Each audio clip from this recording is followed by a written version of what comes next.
તમારા સંવિધાનમાં આવે છે, એજ્યુકેશન બોર્ડમાં આવે છે.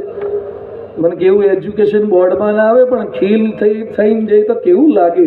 કોઈ દિલ બિલ ના આપે, ખીલની ચિંતા.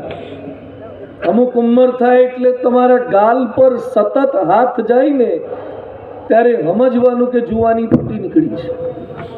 ઘડીએ ઘડીએ આવડા અરીસામાં ખાલી તિલક ચાંદલો કરવાનો હોય પણ તિલક ચાંદલાની જગ્યાએ બધું જોવાઈ જાય ત્યારે સમજવાનું કે જુવાની ફૂટી નીકળી છે.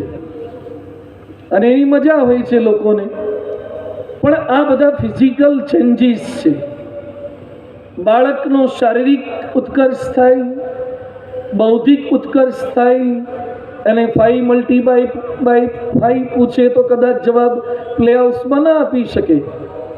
પણ જેમ જેમ આગળ વધતો જાય એનું એજ્યુકેશન નોલેજ વધતું જાય છે, સામાજિક થોડોક થતો જાય છે.